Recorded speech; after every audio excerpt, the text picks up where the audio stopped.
So one of the things that we did is we encouraged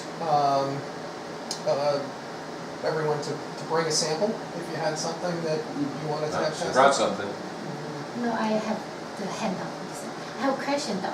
I didn't bring myself. I just with this presentation here. I have a question. You say this machine can do a nickel, like can measure nickel. Is that just measure the plating, the coating, or the whole thing? If there is, well, it will give you qualitative analysis telling you if there's nickel present. Unless the coatings are too thick to get to the substrate, then you'd have to tumble it off to get to it. If there's any kind of nickel present in any of the coatings, it'll still give you qualitative analysis. But you can set up the instrument to measure the coating and the thicknesses of the nickel, giving you how much is there, qualitative, quantitative. So it can be set up to give you the thickness of that nickel. And again, it would go through all layers unless the layers were too thick. Right. And it could tell you definitively from a qualitative perspective whether it's there or not. Okay, let me ask. Obviously, this Sure. is a big investment for you. So, as a retailer, our suppliers currently can use, for jewelry, can use any lab. Most of them go to the smaller labs in town. So if we went back to them and said, hey, MTS has this machine, what advantage can I tell them as to why they should use MTS over someone else now that you have this machine? Well, I would say the two things that probably have the biggest impact to your vendors would be one for cost, and second of all, turnaround time. I myself would put turnaround time ahead of cost, because I think if there's one thing I found that's equally, if not more valuable, is saving time. And, you know, I don't know, Brent, you may know, is Jay Jill a member of the FJATA? No, not Okay. currently. So there's a couple of different options. I mean, one, of course, we encourage our clients, you know, to become active, you know, become members of, you know, an association like the FJATA. We have, you know, special pricing that we offer for FJATA members.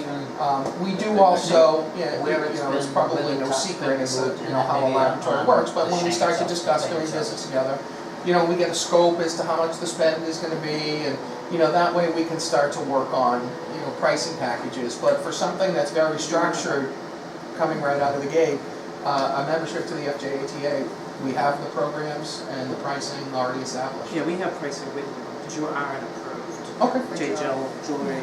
So Jackie, I think a critical component goes accuracy.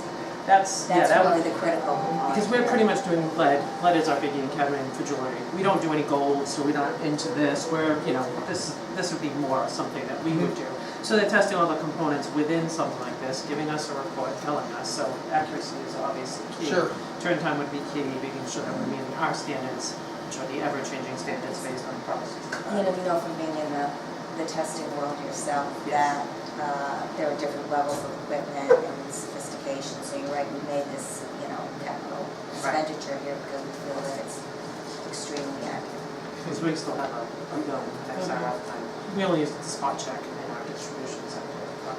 So that's what I'm looking for, so we can go back and say MTS is doing this and here's what's better about it. Sure. Is that this machine is only in USA Some good location? question. That's a great question. Dr. Park, have we approved for locations for this equipment? As of right now, we have We're looking here at, we will have one, and we're opening a laboratory in Tyndall. in like the September, October time. September 1st. So we're actively looking at equipment for that location. Just for a moment, if it goes right through regardless of the thickness, why is focus important? Well, we need to make sure that the geometry of the machine is set up the same way to measure for everything. So the beam goes through everything. It's the fluorescence that we're actually measuring. Right. So it's the scatter of the electrons and the electron volts that are being produced from that. There is a angle in which we measure those. If we change our focal point, that angle changes. If the angle changes, we can get a false positive or negative based on which we were out of focus. I know that XRF technology certainly doesn't drill into the data to the same capability of this machine, but are you saying that an XRF analyzer, if the part itself is not lying on the Mylar film, but is above it, then the data coming from that is different because of the focal change? None of it's calibrated at that focal point. But you calibrate a disc which sits on the film, and then you put a piece of jewelry on there that might be round or might be concave, so your focal point is different based on where you... Not if you focus. It's still at the same measure point. But a handheld XRF is not focused. Oh, handheld. Yes, yes. Well, it depends on what you're shooting with a handheld. If you are not flat on your part, if you are moving that gun around at any point, It's static in a stand, but the part itself may not be flat, flush against...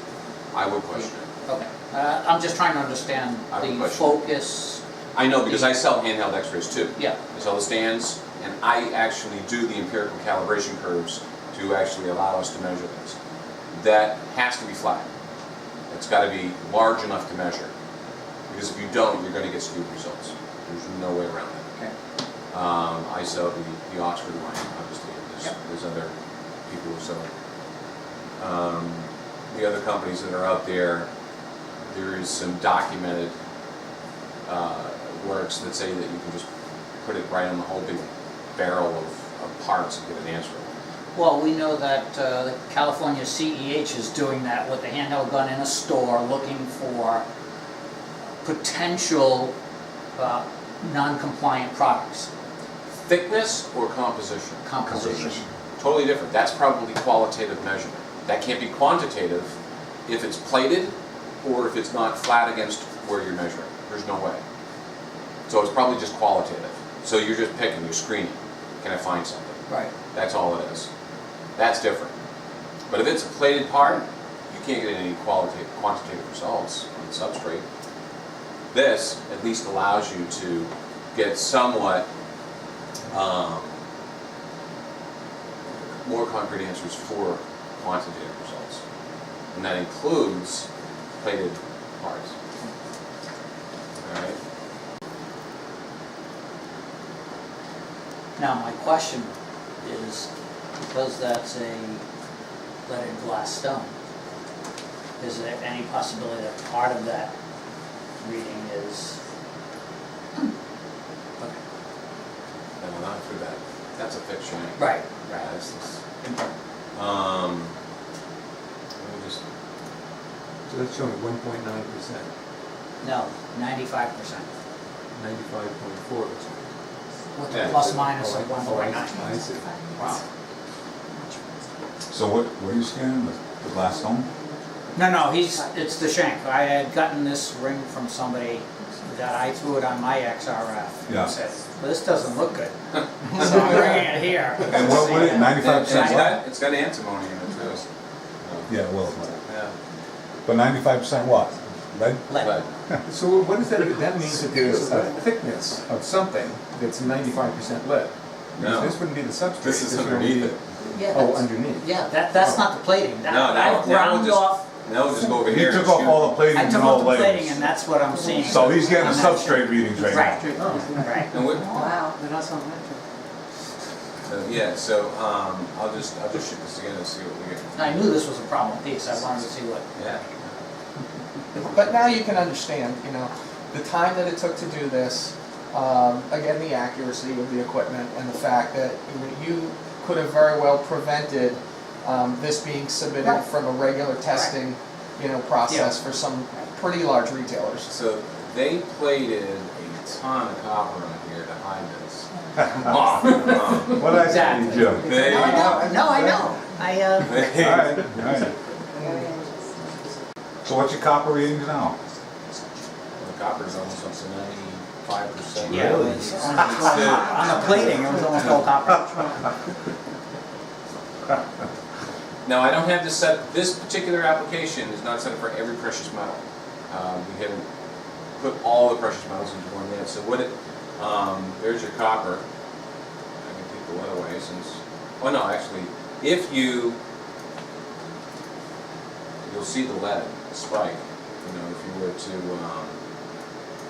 look up the spectrum, where the lead would show up, you'd actually see where some of that would actually flare. So in some areas, if the copper is even just too remotely thick, the lead could just pour right through and the detector would pick it up. Sure. So, even the antimony is still flaring through. Yeah. Is there anything else you need to know about the part? No, that's good, thank you. That's great. It solidified your answer back at your shop, huh? Definitely. Timing wise, that was perfect.